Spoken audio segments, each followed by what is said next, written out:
हजारों ख्वाब दिखाने के बाद एक दिन उसने मुझे बड़ी बेरहमी से छोड़ दिया। मैं रोती रही, तड़पती रही, पर उसे इस बात से कोई फर्क नहीं पड़ा। और अब जब उसे अपनी गलती का एहसास हो गया है तो वो मेरी जिंदगी में दोबारा वापस आने की जिद लगाए बैठा है।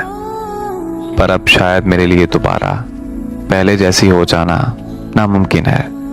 2 साल पहले मेरी बहन की शादी पर वो बाराती बनकर आया था और वहाँ हमारी दोस्ती हो गई और वक्त के साथ साथ दोस्ती प्यार में बदल गई।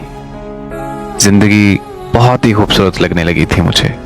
हम दिन रात आपस में बातें करते रहते थे और शादी के ख्वाब सजाते रहते थे। एक दिन उसकी बार बार कॉल आने लगी, लेकिन मैं अपनी फैमिली में बैठी थी तो मैं उसकी कॉल अटेंड नहीं कर पाई। तो उसके मैसेजेस आने लगे कि मेरी बात सुनो, मैंने तुमसे अर्जेंटली बात करनी है। मैंने फैमिली से अलग होकर उसकी कॉल अटेंड की तो वो मुझे कहने लगा कि आज के बाद हमारी बात नहीं होगी, मैं तुम्हें अभी के अभी छोड़ रहा हूँ। ये सुनते ही मेरे पैरों तले जमीन निकल गई कि आखिर मैंने ऐसा क्या किया है जो ये मुझे छोड़ने पर तुला है।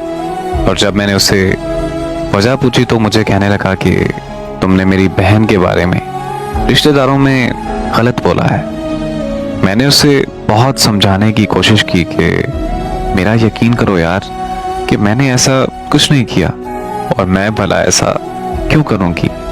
पर उसने मेरी एक नहीं सुनी और मुझसे रिश्ता ख़त्म करते हुए कॉल बंद कर दी। उसकी कॉल बंद होते ही मेरी तबीयत इतनी ख़राब हो गई कि मैं अस्पताल पहुंच गई, पर उसे कोई फ़र्क नहीं पड़ा। फिर मैं सारा दिन सारी रात बस उसे याद करके रोती और तड़पती रहती थी। यहाँ तक कि मैंने 2 दफ़ा खुदकुशी करने की भी कोशिश की, पर दोनों दफ़ा बदकिस्मती से मैं बच गई। मैंने अपना हिजर बड़ी मुश्किल से काटा है, यहाँ तक कि मैं ज़हनी मरीज़ा बन गई थी। पर अब मैं किसी हद तक ठीक हो चुकी हूँ और खुद को संभाल चुकी हूँ। अब मेरी ज़िंदगी में उसकी कोई जगह नहीं है, क्योंकि अब वजह यह है कि मैं मोहब्बत से बहुत नफरत करती हूँ।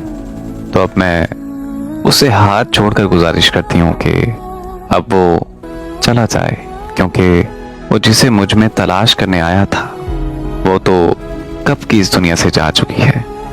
और वैसे भी माफ़ी गलती की होती है, किसी को जिंदा लाश बनाने की नहीं।